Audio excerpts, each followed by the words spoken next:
Due to the following CBS School Break special, Magnum PI will not be seen today. It will be broadcast tomorrow in the regular time period. Word Balloon is brought to you by the League of Word Balloon Listeners.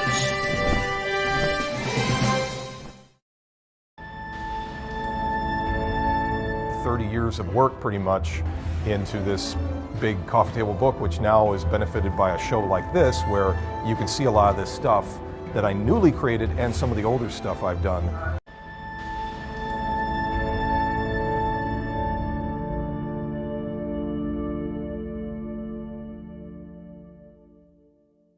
If you're here at Word Balloon, it's because you like comics, creators, conversation, pop culture subjects. Would you consider joining the League of Word Balloon Listeners? Patreon.com/wordballoon.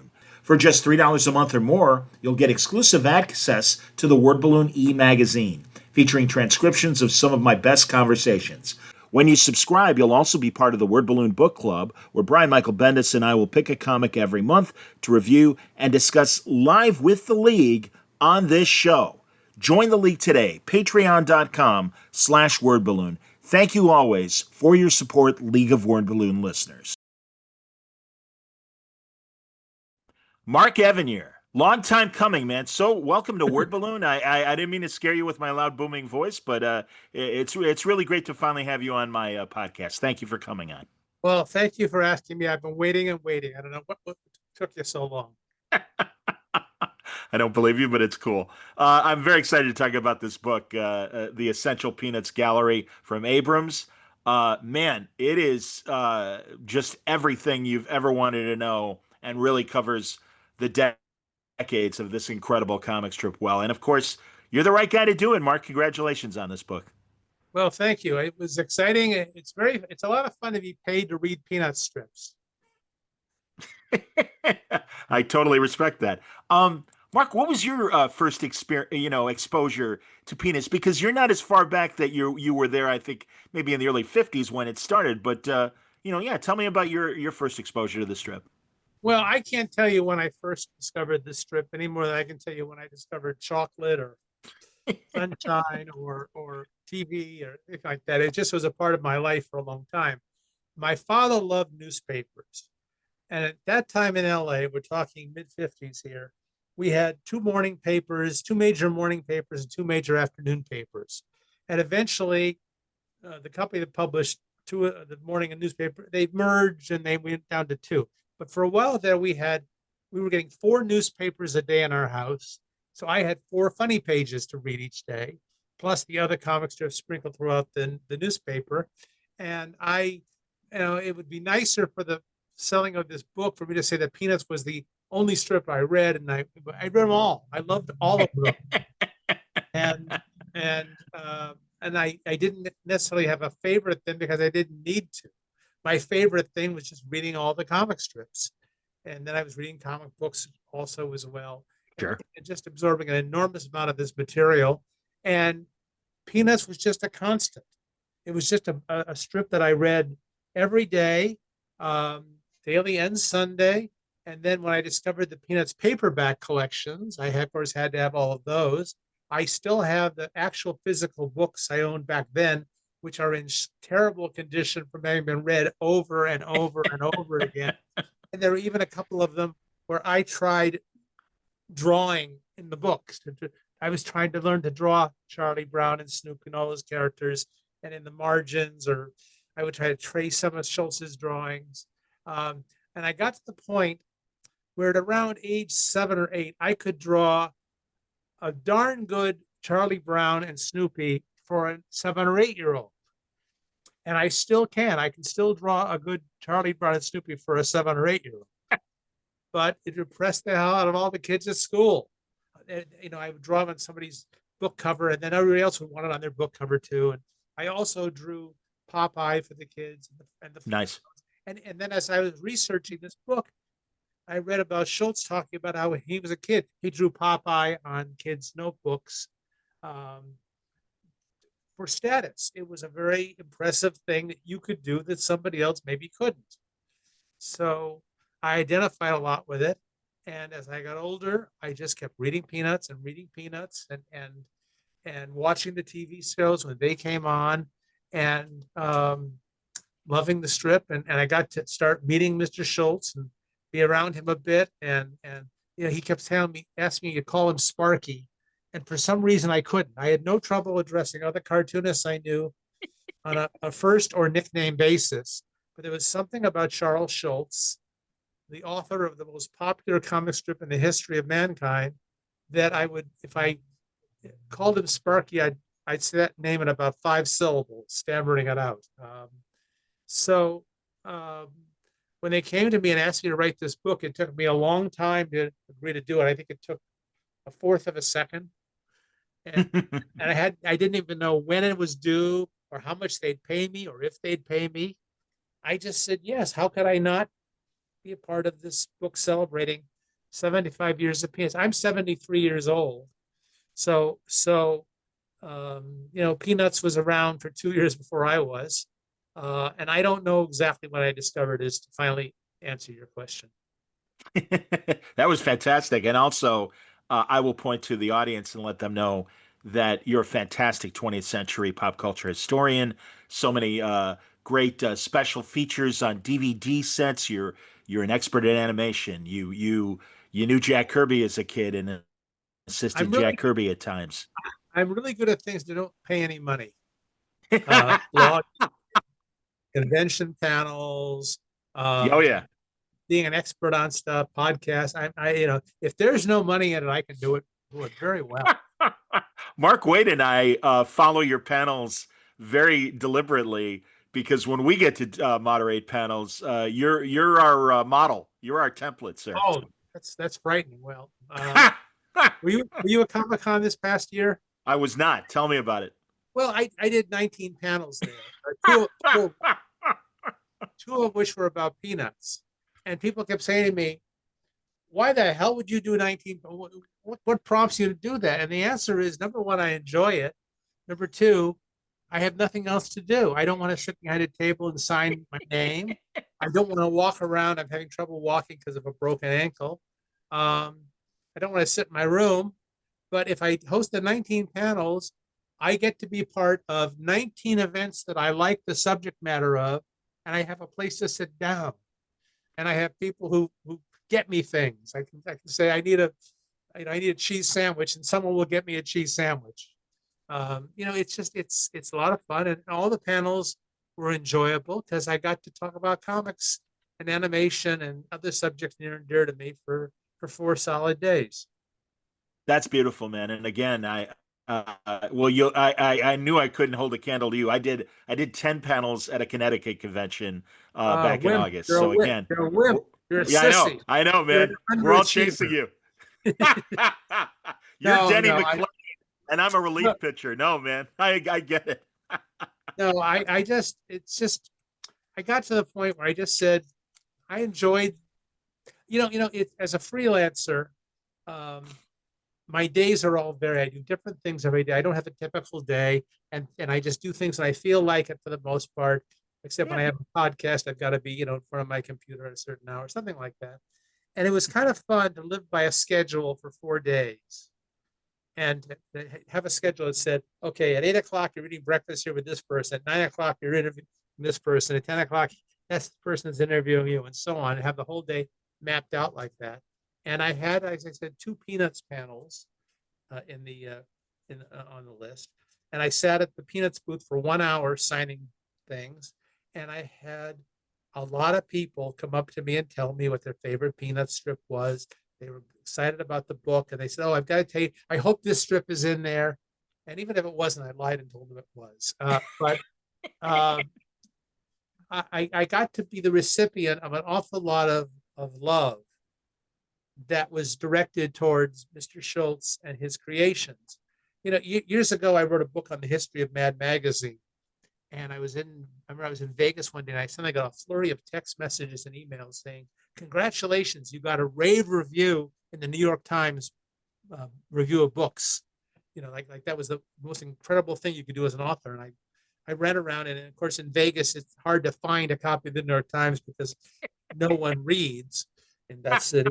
but I finally did. I read the review, and it was all about how much the guy who wrote it loved Mad Magazine. He went on about Mort Drucker and Sergio and Dave Berg and the lighter side of the Spy versus Spy, of the Fold In, or whatever it was. And then he said, and by the way, Mark Evanier, some guy named Mark Evanier has written a book about it. And that was a rave review because I got my name affixed to something that people already love. And I've done that with Jack Kirby, and now I've done it with Peanuts. I get all this credit for, this book is, people who are seeing the book now, it's just now coming out, and they're just now seeing it. They're coming and going, wow, it's so full of wonderful Peanut strips. And I go, yes, like I had, like I get credit for the quality of those strips and such. All I did was just write the text in between them. But you curating and explaining to people who might not have grown up with Peanuts, because my God, it's been 25 years since Mr. Schulz, finished the strip, and you put it in perspective. And it's also been about 4 minutes since the last book on Peanuts, which is exciting. Well, that's fair. That, and certainly, no, and you're right about that. And they've certainly collected strips over the years in other publishers and things, and I'm aware of all that. Hey, again, I'm only a decade and change younger than you. I had those paperbacks in the 70s and everything. But yeah, let's get into the minutia of Schulz. Did you ever ask him why Snoopy's look kind of changed from the way it was in the 50s to the standard Snoopy that we love today? I never asked him that, but we did talk. I don't want to make it out like I spent every minute of my life with Schulz. I didn't know him as well as I knew some of the other great cartoonists I've worked with. But when we were together, the times we were together, he didn't seem to be that interested in talking about himself. He liked talking about other comic strips. He liked the fact that I could tell him facts about strips he didn't know much about, or cartoons he didn't know about, or people he knew of, but I had detail. I knew a lot about Walt Kelly, for example. And I told him all about Walt Kelly. And one of the things we talked about, not specific to Peanuts, but was how over the years these characters evolved. And for the cartoonist, sometimes the changes are so subtle. It's like watching a pot of water boil. You never see it quite boiling because the change is so gradual. And he was unaware, he told me, that how the characters were changing until they did that first Peanuts collection, the whole Reinhardt book, when they said, okay, pick out the strips that you want to put in it. And he looked at the first 2 years and just like, oh my God, I didn't realize how much I'd changed from, October of whatever year it was. I can't do the math as fast to right. now.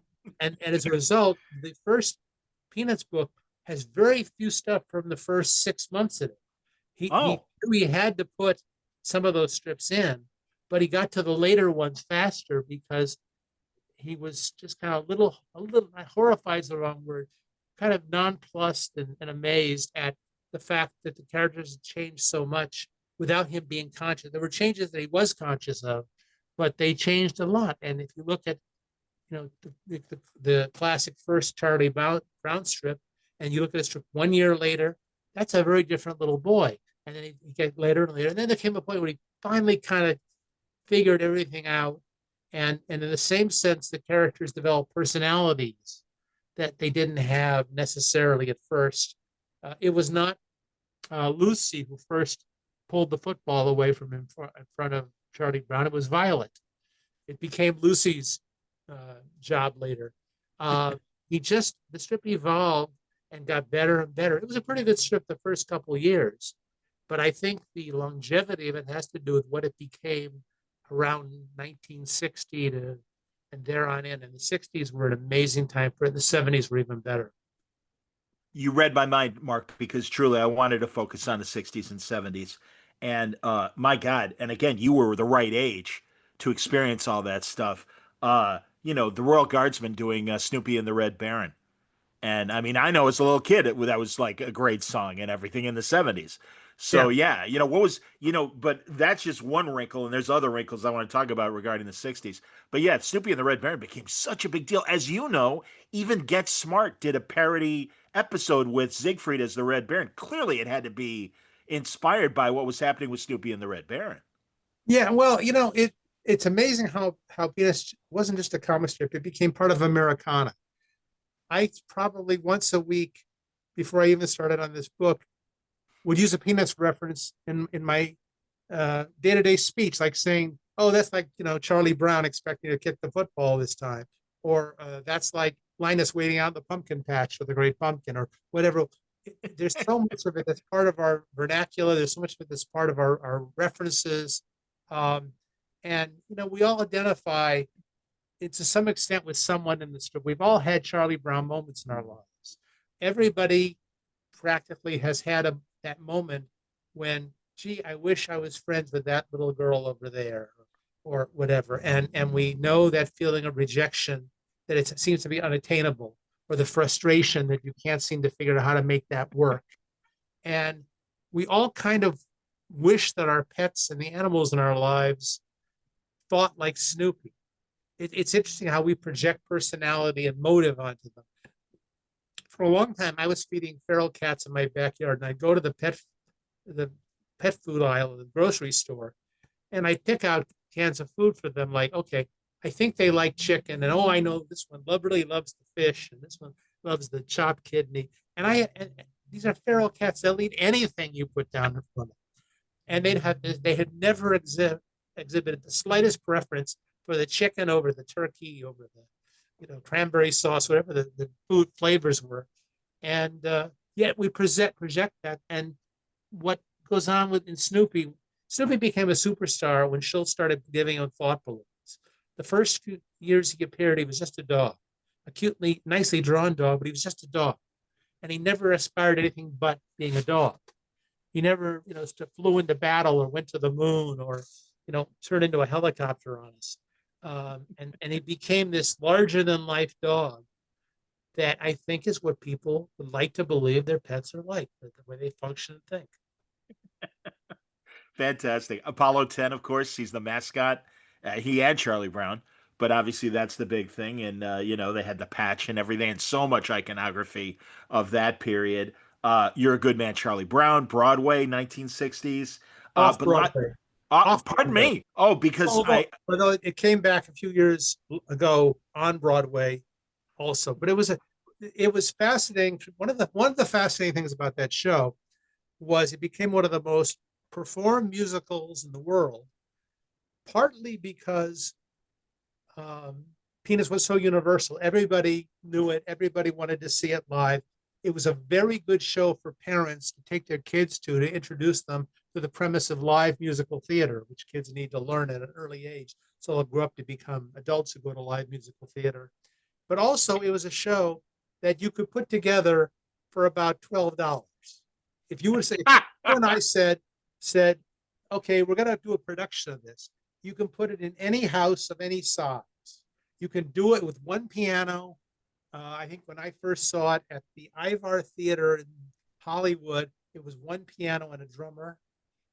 You can do it more than that if you want, but that's all you need. There's no real sets. You just need some big block of something that you can believe is a doghouse, and a few things for the kids to sit on.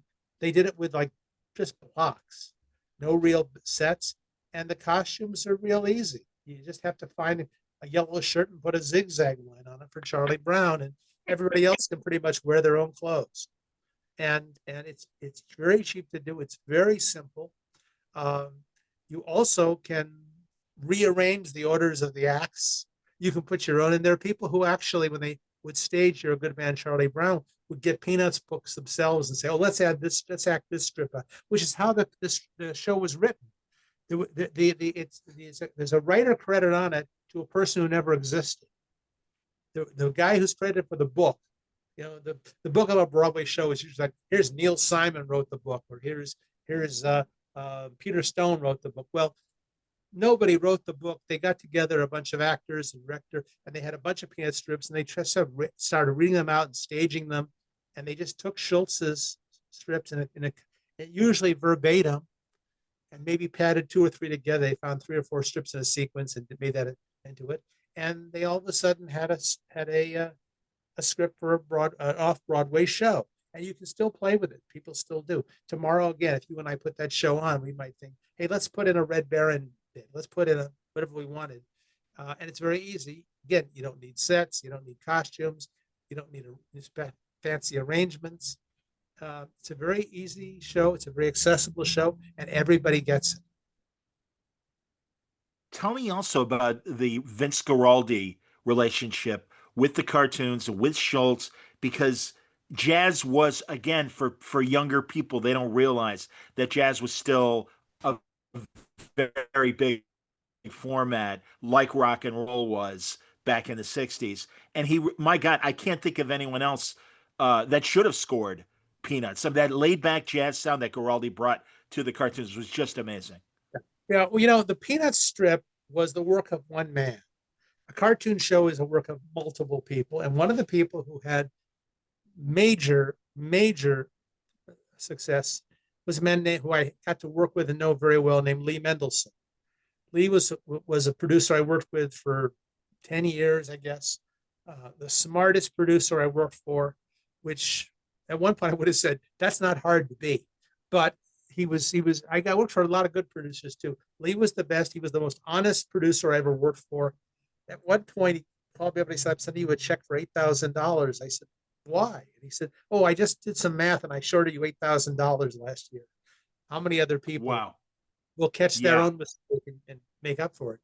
And Lee was the one who thought about Vince Guaraldi. And of course, Schulz said, yes, you're right, because there was a simplicity. The great thing about Guaraldi stuff was it didn't compete with the comic strips. It was as simple as what Charles Schulz was drawing was. And those songs are haunting. I recommend to anyone who loves Peanuts, get to the Charles M. Schulz Museum in Santa Rosa, California sometime. It is an amazing place.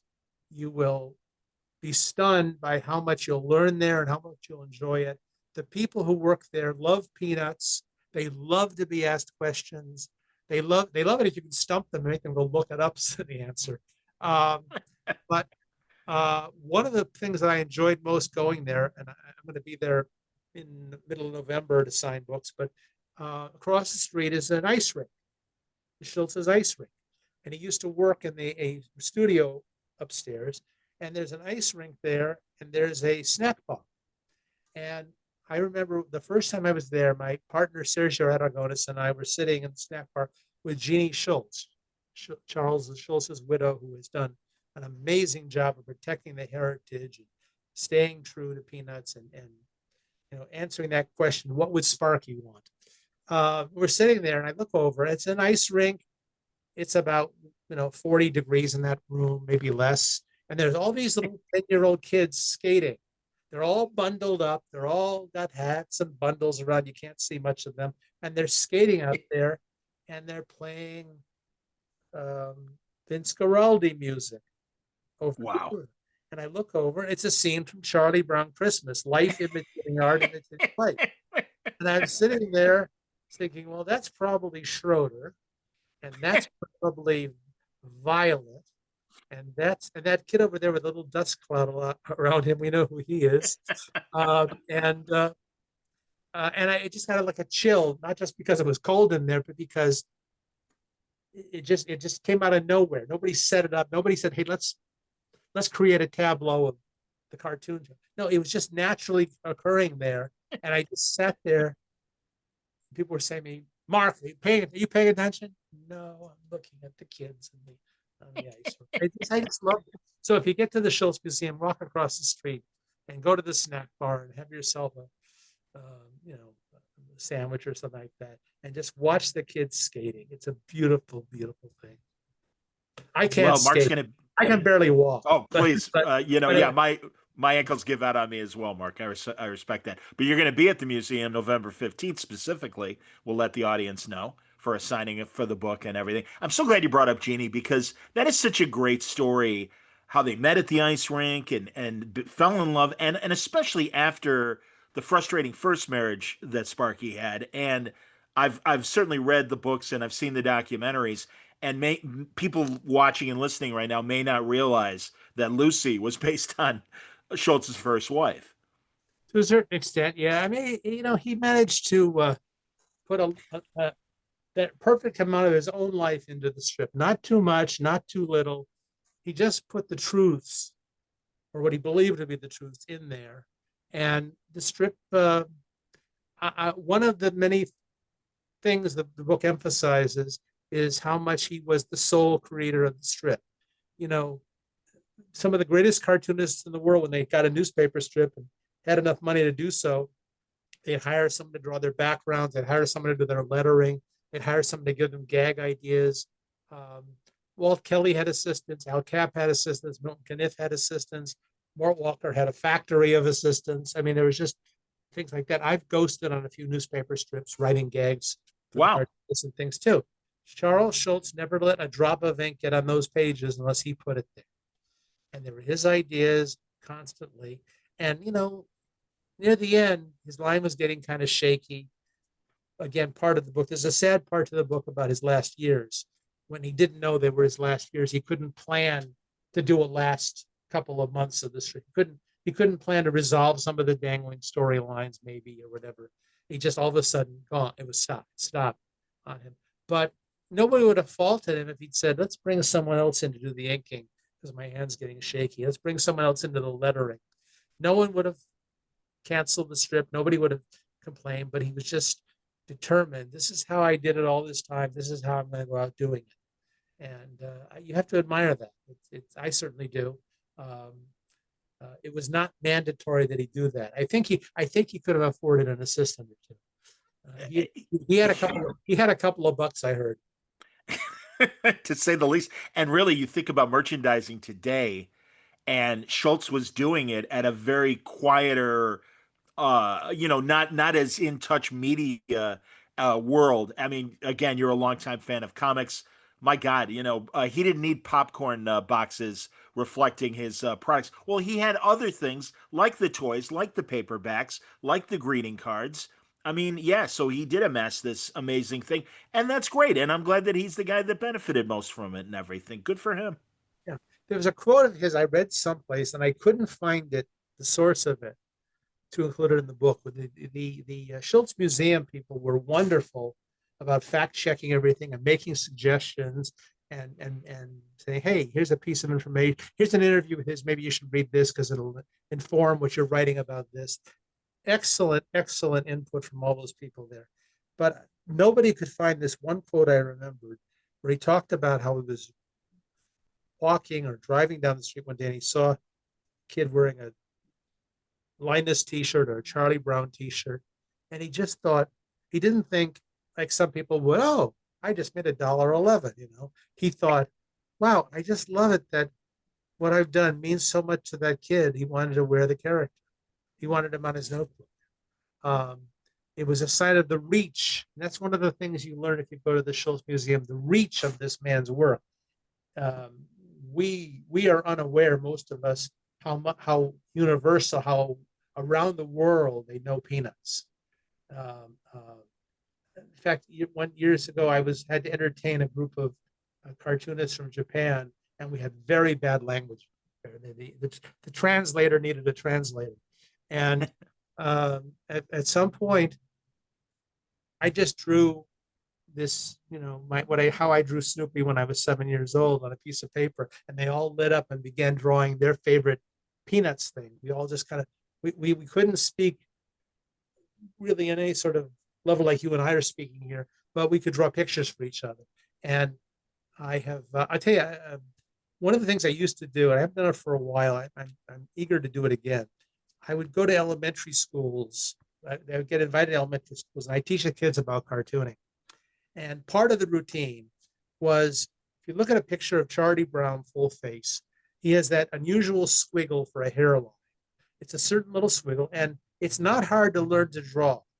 So I would draw just that squiggle on the blackboard, and without telling the kids what it was, I'd say, I want you all to learn this, draw this, everybody do this 10 times till you get good at it. Okay, and so they'd all get really good at this squiggle. I call it the squiggle. So now we move on to something else, and 4 or 5 minutes later, I say, now I want you to draw a circle. And we would draw a circle. I said, I want you to put 2 dots right here. And I'd show her to put them. And they put the 2 dots there in the circle. And I say, now I want you to do the letter C right about here, which was the nose. And they do it, and they have no idea what they're drawing. And then I say, now put the squiggle up here. Everybody quickly draw the squiggle up here. And they'd all draw the squiggle up here. And then you could hear, oh my God, or the 9-year-old equivalent of, oh my God. I just drew Charlie Brown without realizing. All you needed was those 2 dots, the nose, a rough circle, and that squiggle. And the kid was going around, look what I did. They were like running up to the teacher, literally, look what I did, look what I did. The teacher was so pleased because we got these kids interested in drawing. Yeah. And, a couple of times at these schools, I would go with my friend Sergio Aragones, who is maybe one of the 5 greatest cartoonists who ever lived, and then one of the fastest. And Sergio was about 900 times the cartoonist I was, but in this context, in this setting, when I drew for the kids, it looked humanly possible. Okay. Kids said to Sergio, draw a fire truck, and Sergio goes, certainly, zoom, zoom, zoom, fire truck. There it is. And you couldn't figure out how to draw a fire truck from what he did, because he started with the wheel and he drew the hose and he drew the ladder and whatever it was, it just all automatically appeared. When I did it, they could say, oh, I say, I'm going to draw Garfield for you, and I was to draw this. They go, okay, just let it go. Just ignore it. Sorry for the phone. Not at all. It's all good, man. So, and it's exciting. And the Schulz Museum has classrooms. They bus kids in from around the area. Yeah. They have cartoonists who come in and give the kids basics. And if you aren't inspired to want to draw something after you spend an afternoon at the Schulz Museum, and even if you don't see one of those lessons, and I watched a little bit of one of them one time, you'll never draw. And it's not like, oh, gee, if I do that, maybe I can make the kind of money Charles Schulz made. No, it's I want to be able to do that. I just want to be able to do that. And I love that. It's one of the things I love about peanuts, how accessible it is and how you can appreciate it when you're 5 years old or 7 years old. Yeah, his art is, as you say, it is simple to emulate, but obviously the soul of the strip is the writing along with that simplicity. And yeah, the combination is just incredible. It's so profound, and yet the art is not that much elevated beyond a stick figure when you think about it. It's more sophisticated than you think. Fair enough. He was so good at was getting exactly the right expression. This is one of the reasons he didn't want to have anybody in the strip. Even if he penciled the strip and somebody followed his line exactly, a pen or a brush, he used a pen, puts out a little different line than a pencil. And you just met final little tick up or tick down or thinness or whatever would make a difference in the expressions. And Schulz had, until the last couple of years when he began changing the format of the daily strip away from the rigid 4-panel format he did, he was doing 6 jokes a week in the daily Monday through Saturday strips in this rhythm of 1, 2, 3, 4 panels, same size, same shape. And he worked out a timing of a gag perfectly so that the last panel had the punchline in it, which frequently was an expression. Frequently was Charlie Brown staring at the readers like Oliver Hardy. Yes. Noting the indignity he suffered, or baffled by what just went by, or why Linus is patting birds on the head. That was one of my favorite storylines as a kid. Linus gets patting birds on the head. Or Woodstock is doing this, or whatever it Sure. is. It's just so perfect all the time. Agreed. My favorite strips were when he had the bag over his head and was giving advice, and everybody was listening for the first time. Charlie Brown was actually gathering a crowd, and they were listening to him. Mr. Sack, that whole sequence Mr. Sack. that whole sequence is in the book. You can read it again there. Yes. There's a couple of other sequences there that I love that I insisted they include. When they, the book premise of the book is it's the 75 essential strips, but there's more than 75 strips in the book, because for every time we print an essential, we print 3 or 4 or a dozen or more strips that show how that idea got expanded upon, how that character blossomed, how that character changed. how Schulz would find new ways to do that joke that made it fresh again. And so I don't know how many strips are in the book all, but there's quite a few of them in there. And there were a few that I said, no, we're taking that one out and putting in the one I like. They'd already picked the preliminary 75 and most of the supplementary ones before I was involved.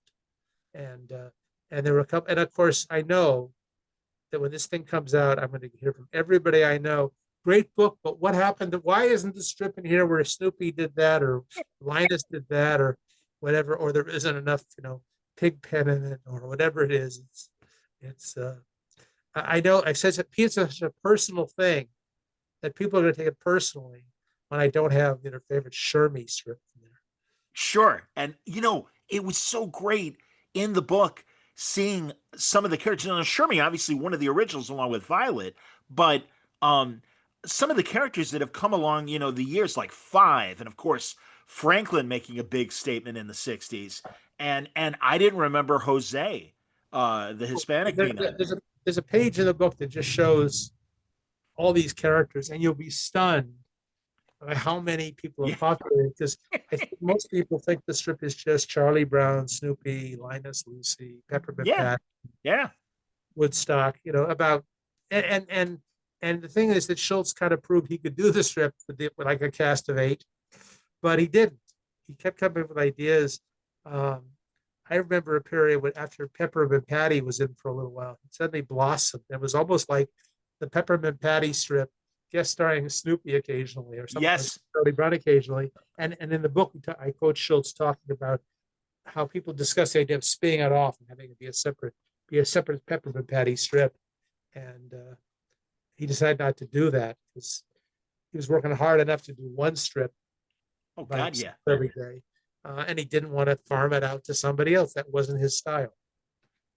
And it's truly, and I'm so glad you broke down the 4-panel gag that he always did, because I don't think people appreciate, especially a strip like Peanuts that ran 7 days a week, and you got to do 6 days plus the Sunday strip and come up with gags. And the man did it for 50 years and just kept churning out great, poignant things. And that's incredible. And also, you're right about his art, because I really appreciate it, and it's in the book, everybody, his tributes to D-Day. And you saw Snoopy out on the front lines of D-Day and stuff in that same way that he would do the Red Baron World War I stuff. But my God, all that's really amazing. And also the fact that he and Bill Maudlin kind of combined to do a tribute to Bill Maudlin's excellent characters from Stars and Stripes during the 40s, the two infantrymen, Joe and Willie, or Willie and Joe, with Snoopy. Oh, my God. So, yeah, really cool stuff like that. Yeah, it's just a treasury of stuff. And I got a free ride here. People are loving this book, not because of what I did, except that I just got I got my name on a book full of Charles Schulz books. Yeah. Well, but you did good. Did you collect the people that wrote their short essays within? Ben Folds is in there, for example. Oh, okay. The Abrams took care of that. I had very little Abrams, and there's a wonderful support team behind Peanuts now. Lex Fajardo and Braddock and all these people at the museum. I shouldn't start naming them because there's so many people there. And everybody I've encountered loves Peanuts. We're just the kind of person that Schulz would have wanted, controlling a piece of his legacy and controlling a piece of his history. And, I used to say to my agent, I'd be offered certain writing assignments. I'd say, tell them I'll write it for free, but I want to be paid for every person who gives me notes and criticisms, because I could have made a fortune. At Hanna-Barbera, I would have been a gold mine if I could have written the scripts for free and got paid for everybody who said, you got to change the joke on page 9. And so, like I said, I agreed to do this book in a half a second or a quarter of a second.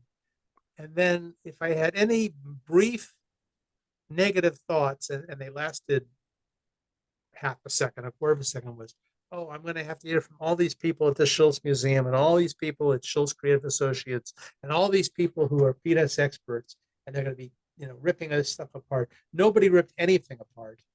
They just said, hey, by the way, Mark, did you know this? Hey, read this section here. Maybe this will give you an idea. And they caught some of my more egregious mistakes. They fact checked me. As fact checking is a lost art. We don't do it in this country, for politicians even. But they caught all my mistakes, I hope, and made sure that the book was. And they, when I quoted Charles Schulz, somebody had to go and find the original source of that quote and make sure it was verbatim. Absolutely, because Schulz was a typical. And this is true of Jack Kirby and a few other people I met. They believed the truth would make them look good. Tell the truth, and I will come off fine. You don't have to. You don't have to inflate me. You don't have to exaggerate me. You don't have to treat me like a demigod. Just tell the truth, and I'll be perfectly proud of the way people view me. And Schulz was like that. He gave lots of interviews. He was very candid in them, and he read all the fan mail. This is interesting. He read a fan letter I wrote him before I'd ever met him, and he answered. And it's not like he had nothing to do all day. So he was very concerned about that, and he was just a charming man. I wish I'd gotten to spend more time with him, but I'm just glad for how much time I did have with him over the years. Well, again, you've had an extensive career, Mark. And forgive me, and of course, you don't have to answer right now, but afterwards, I will be asking you to come back on because, man, I would love to talk cartoons with you, your time with Kirby, people like that. And listen, I share your political views, but there is one little period of Peanuts that I only bring up to put it in context.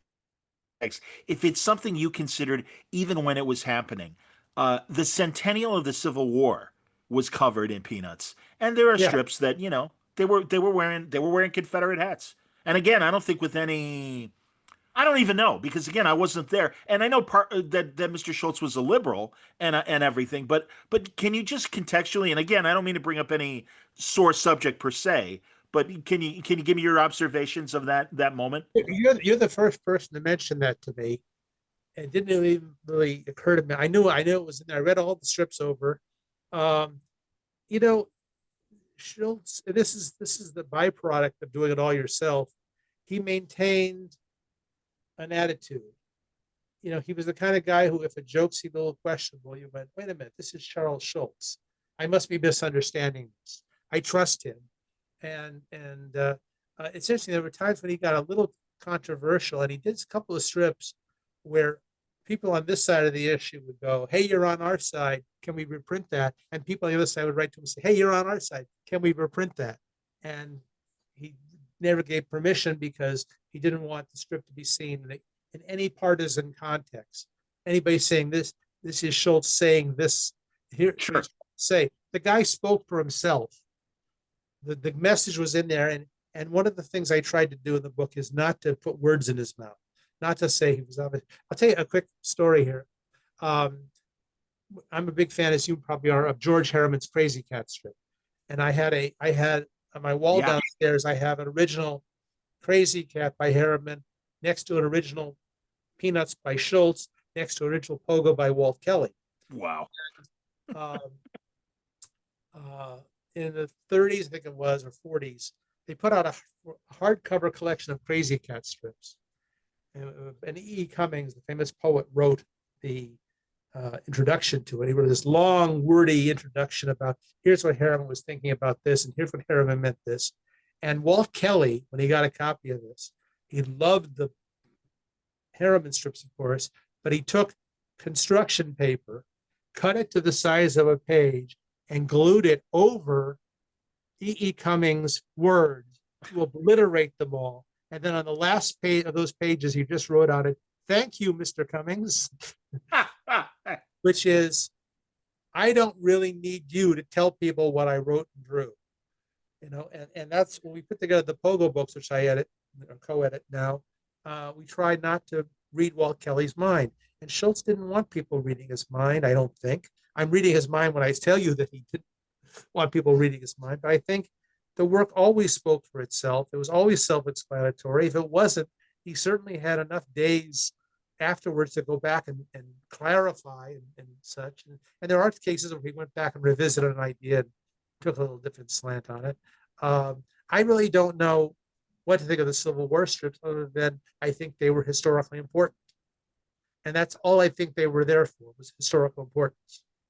Well, and it was just another remembrance of American history, I think, at the time. That's my observation of why they were Yeah. there. He when he brought Franklin to the strip, they didn't put out press releases and say, "Hey, everybody, there's going to be Right. a black kid in Peanuts." He just picked Yes. the most innocuous setting. Oh, here's Charlie Brown on the beach. There's a beach ball. Oh, Franklin comes over and they start chatting, and there's no jokes about, "Hey, you're a different color than I am," and there's none of that. It's just he's another kid. He could have done the exact same jokes reversing the races of the people. And eventually, Franklin took on his own function and was different from the other kids. The way every character in the show was different from some other kid. And, he just did it because it was the right thing to do. It was time to do it. I think, if anything, he may regret it. He didn't do it a year or so sooner. But that's Agreed. but then I'm mind reading again, so who knows? Yeah. No, I'm with you. I never knew there's a character among the 75 that you have in the book, Charlotte Braun. Charlotte Braun, yes. Tell me about Charlotte Braun, please. That was one of those experiments that didn't work so well, and he got a lot of angry mail about her. She was angry and abrasive, and I think he realized that the readers just didn't like her. He got some mail and dropped her. She was just loud. She spoke in louder lettering, and she commanding attention and cutting other people off. And later, Lucy skewed a little more in that direction, but not a lot. Right. He overdid it with Charlotte Braun, so he did it with more finesse and quieter with Lucy. And he would show you Lucy's soft side too. He didn't show you the soft side of Charlotte Braun. He showed you, Lucy. People forget that Lucy was the first one to hug a puppy and say, "Happiness is a warm puppy." That's a very Lucy thing. Everybody in the strip eventually did it. And we all went out and hugged the puppy and did it ourselves. Oh God, yeah. But Lucy could be Lucy was different people. Different sides of Lucy were on different days. I respect that, absolutely. What did you think of the Peanuts animated movie that came out in the last 15 years, I guess 10 years or so? I was impressed with how it managed, despite Sparky being gone, that it actually did capture his spirit quite well, in my opinion. My opinion of it is that I should see it someday. Oh, you still haven't seen it? Okay. No, that's fine. I haven't been to a lot of movies. I haven't seen any of the superhero movies, even the ones doing Jack Kirby on the screen. I haven't been to many of them. One of them. Mark, that's stunning. Is that just you don't want to ruin the memory, or give me a why? Well, we'll try to restrict this to Peanuts, but I'll just go off subject and tell you that, first of all, I'm not a huge fan of Spider-Man. I'm a fan of Steve Ditko and John Romita. I'm not a big fan of Superman as I am of Siegel and Schuster and Wayne Boring.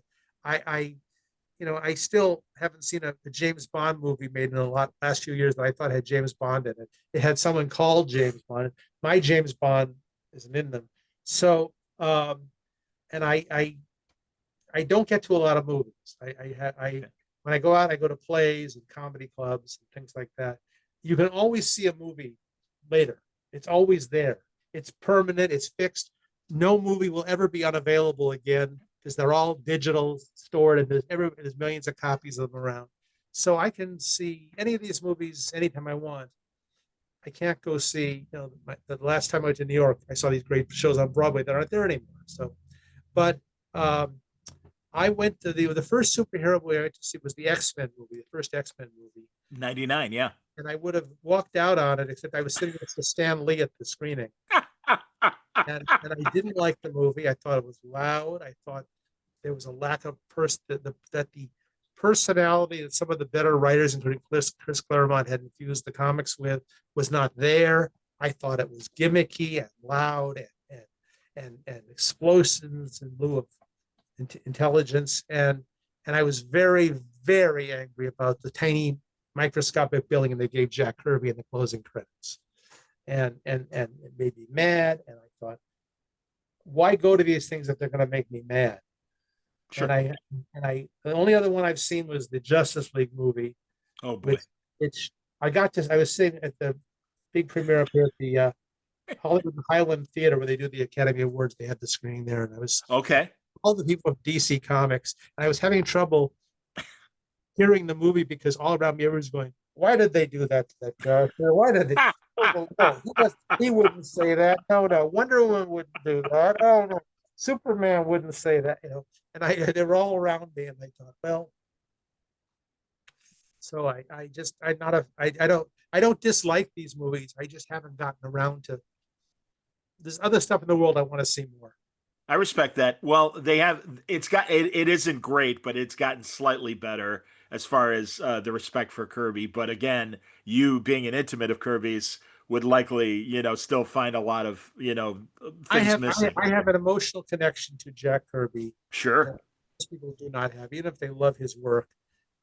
Jack Kirby was one of the great geniuses of the world. I've been fortunate enough to know a couple of the great geniuses of the world. Schulz was another one, obviously, and there's a few others I got to know. I am very fortunate that in my life, I got to interact with a very high percentage of the people who made the movies and TV shows I loved as a kid and the comic books. I met most of the people who wrote and drew the comic books that I loved when I was, a kid or a teenager.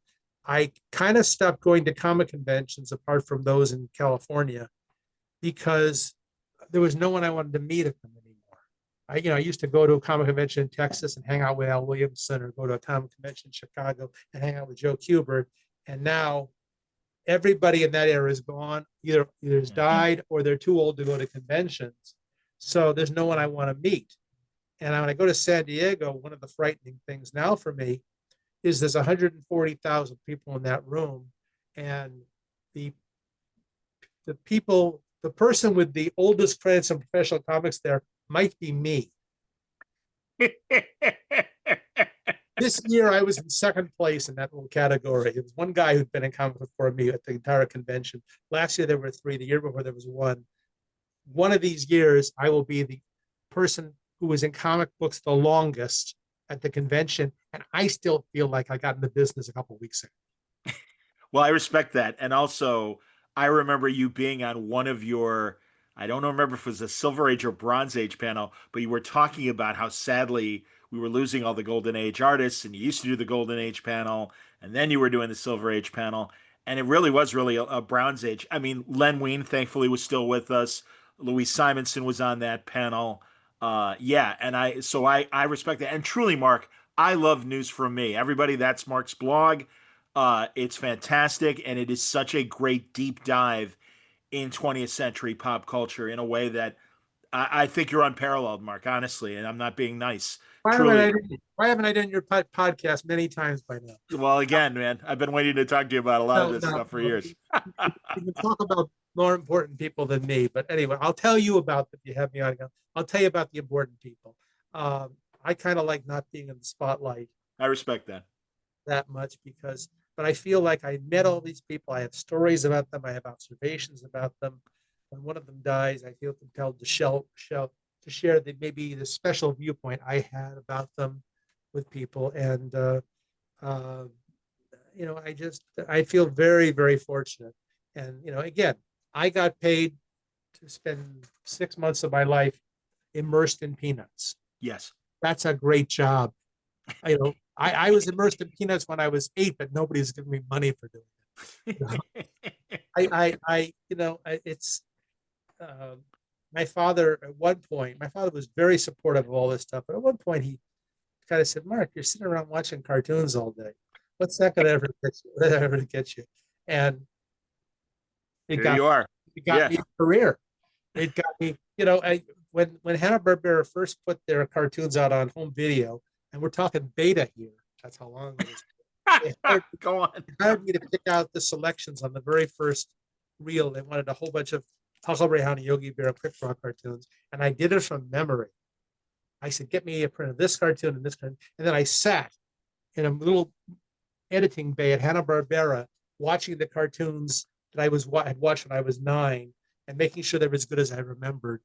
And I just thought, I'm getting paid to watch Hanna-Barbera cartoons. And just in the middle of that, I hear a man come in, and he heard his voice. He pops his head, and it's Don Messick, who was the voice of Ranger Smith and Boo Boo and so many other characters, Pixie, and all those characters in those cartoons. And Don says to me, "Mark, what are you doing in here?" I said, "I'm watching cartoons with you." And he sat down with me, and I watched, a Yogi Bear cartoon with Boo Boo next to me. and he's sitting there doing live commentary on it, telling me, now Dawes Butler, who was the voice of Yogi, as everyone knows, Dawes did this. Oh, look at how brilliant Dawes was in that. Because he was a huge fan of Dawes, as was I, as was anybody who knows good cartoon voicing. And this has nothing to do with Peanuts. So. Well, no, but I appreciate the tangent. And again, the breadth of your career, covering all this stuff and getting to meet these people. No, thank God. And again, I'll point people again to News From Me, because thank God for the tapeworms, the VCR people that were taping or finding archive stuff. And now, again, one of your guys, and he's constantly a part of it, Stan Freberg. I understand how you feel, because when I met Freberg at one of his last Comic-Cons, nobody knew who he was other than... I brought him to the Comic-Con. I brought Stan because I wanted to meet his fans and get some live standing ovations and such. Lovely man, brilliant. I can't believe that I knew Stan Freberg. I can't believe, it's just like genius. Yeah. No, I'm with you, man. Absolutely. No. And truly here, we'll swing it back to Peanuts, because I will bug you for a future conversation. But I really do, as you said about the museum, I love that there's a Peanuts podcast. At least there was last year. I hope it's still running. There's about a dozen of them. I'm going to be on all of them, I think. Yeah. There you go, of course. It's lovely that in this era, if you love something, you can start a podcast about it. I mean, your podcast covers a lot of different areas, obviously, but if you suddenly decided you wanted to do a podcast just about, I don't know, pick a Little Lulu comics, there would be an audience for that. A Little Lulu podcast. And all these tubbies would tune in and listen to you. So I tested this theory. I found on the Internet Archive a bunch of the Captain Nice episodes and the original trailer for the premiere with the Jack Kirby art. And so I made it a YouTube short. Shame on me. I don't mean to infringe on copyrights, but I just felt from an archival standpoint, it's like, hey, I bet there's a bunch of Kirby fans that don't know that, along with all the great comics and even the Marvel Superheroes cartoon that used a lot of his actual art in the animation, that Kirby did this original thing for NBC back in '67. Yeah, that's right. And also, it's funny, again, I was kind of scanning the blog, but you did a big hunk on Run Buddy Run, and I finally saw the first episode of Run Buddy Run. And yeah, Leonard Stern, get smart, okay, and Buck Henry for Captain Nice, for that matter. And it's a shame that those things didn't catch on. Although, as you said, Run Buddy Run, a little limited in the humor department. Yeah. But no, honestly, I agree with you. I think the caretakers of Peanuts currently are really incredible. And again, they find all these different things, as you said, and it's reflected in the book. The international appeal still of Peanuts. And God, I know when I spoke to the woman that does the podcast, she was talking about how they did fashions that I think were inspired by when they put Peppermint Patty in pants or whatever, and that was a big deal. And they were celebrating that movement in the '70s. Schulz drew a cartoon, and it changed the world a tiny bit. It was amazing. Absolutely, man. Well, I'll wrap up with you, Mark, and I'll like I said, I'll bug you once we stop recording about perhaps coming back, because truly it'd be great to talk to you about animation, about comics. I know you have a million Welcome Back Carter stories, and appreciated the fact that both you worked on the show, but also you did the comic, which is pretty. It's so funny because now we are getting that a bit in comics, where writers of the actual IPs are actually doing the comics as well. But yeah. But yeah, it'd be great, man. And also, I mean, your love for the classics like Keaton and Laurel and Hardy and all that stuff. Truly, Mark, thank you very much for the body of work you've given us, both the stuff you've gotten paid for, but also the great coverage that you give to 20th century pop culture. Thank you for the infomercial for my book. Thank you for a very good time, John. It's my pleasure.